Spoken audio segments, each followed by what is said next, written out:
The Spectacular Spider-Man is one of the most beloved superhero shows to ever air, and there's a lot of reasons for that. You've got a simple but incredibly charming design aesthetic, which is matched by an equally sharp sense of character and ear for dialogue, a fantastic rogues gallery, and some of the best voice actors working at the time like Keith David, John DiMaggio, and of course Josh Keaton himself. The really impressive thing, however, is that all of this is accomplished in 2 seasons, with just 13 20-minute episodes each, in roughly the same amount of time as, say, just the first season of a show like Friends. Spectacular Spider-Man tells a complete story, with twists and turns, fulfilling arcs, and a cavalcade of villains, the majority of whose origin stories we see too.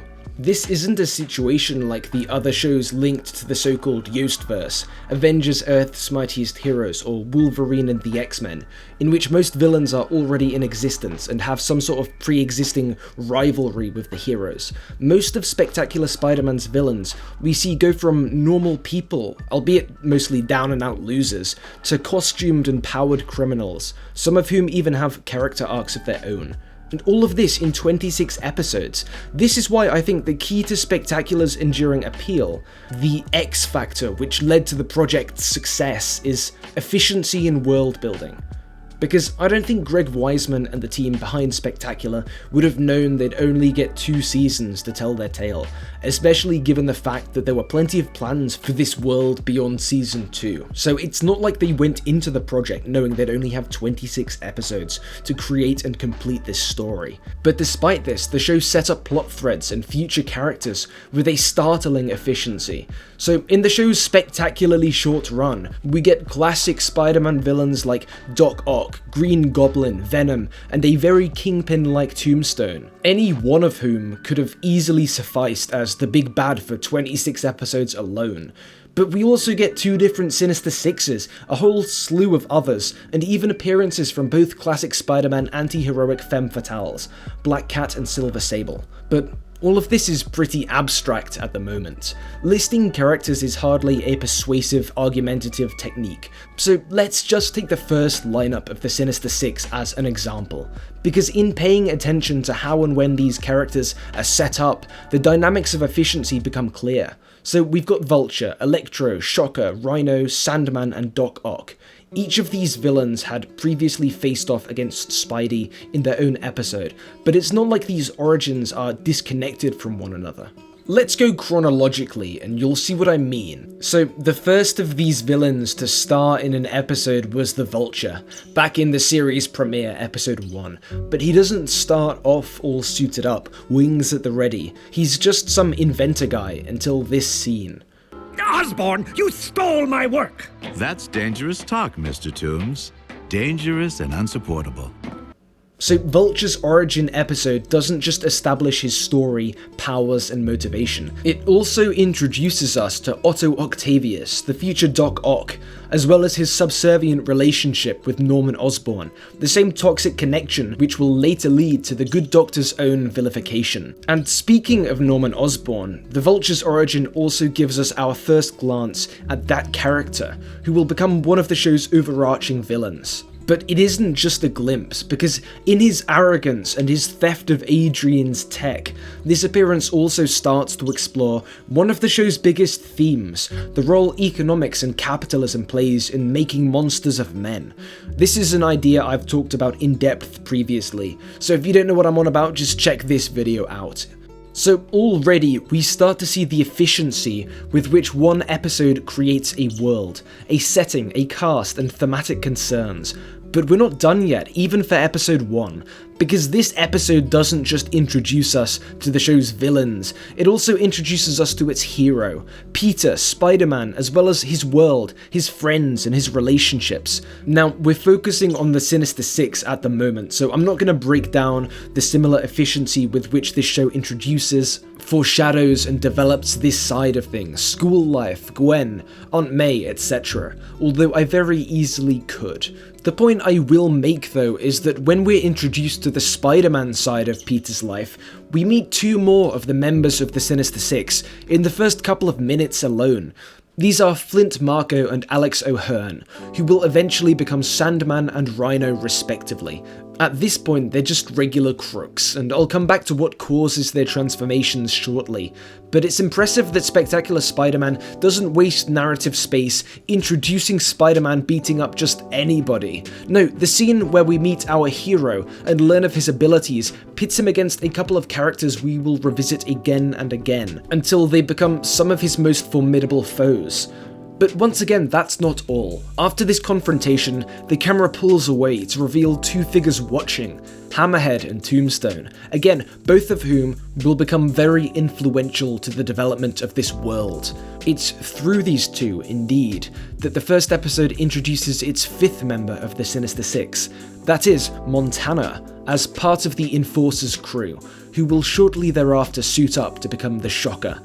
So let's take stock of this first episode.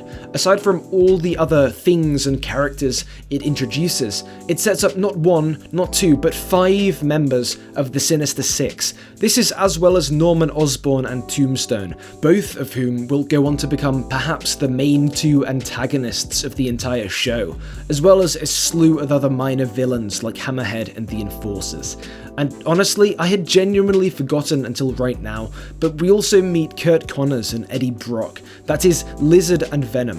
That's a lot, right? All in 22 minutes. 22 minutes which also tells a story and again, sets up Peter's world as well as that of Spider-Man. We meet the final member of this first Sinister Six just seconds into episode 2, and Electro, Max Dillon, slots in perfectly to the setting we'd already been given. He's a technician at the Connors lab, and just like that, the pieces are all introduced from the very start for Spidey's first confrontation with the Sinister Six. In the next few episodes, we see the rest get powered up one by one, but crucially their origins are direct developments of characters and events set up right at the start. Shocker, who we saw get whooped in his powerless state, gets teched up to squish the spider. As a result of this, Tombstone's plan is born, which we saw starting to gestate all the way back in the first few minutes of episode 1, and he goes to Osborn to partner up on creating more and more supervillains. And Osborn is in, a development of the same arrogance and underhandedness we saw when he dismisses Toombs, and this is again a moment I discuss in more depth in my other video on the show.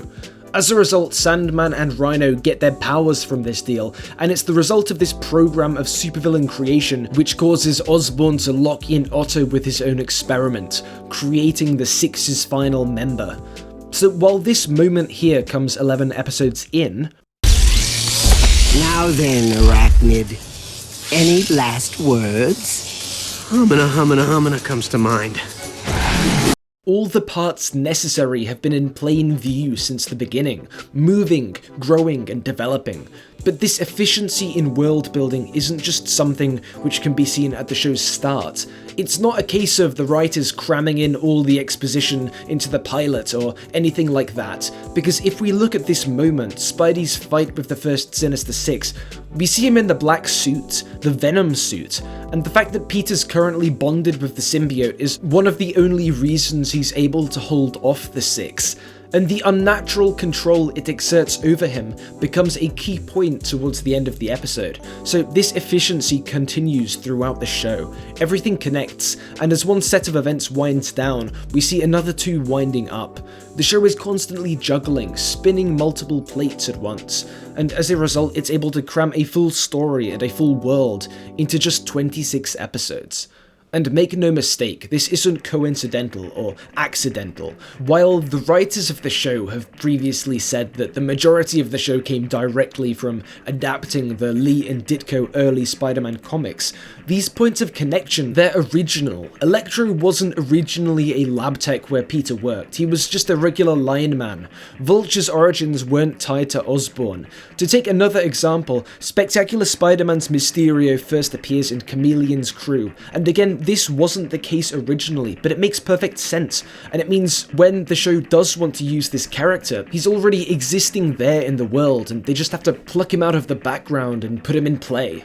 The point is that the Jigsaw-esque way all of these characters, all of these origins fit together so snugly, that's deliberate and original to the show, and it's the reason that despite its relatively short run, it was able to do and be so many things. So that's my take on the X factor of Spectacular Spider-Man. To me, efficiency in world building is one of the biggest reasons for this enduring success, and in looking at just one of the lineups of the Sinister Six, and the way these characters and their origins are intertwined, we see this gracefulness of form. But what do you think? Am I overstating this? What's your favourite change Spectacular Spider-Man made to its rogues gallery from their comic book origins? Let me know in the comments below, and also tell me if there's any particular character or episode from this show you want me to break down or look at. But that's it for now. I hope you liked this one. See you soon.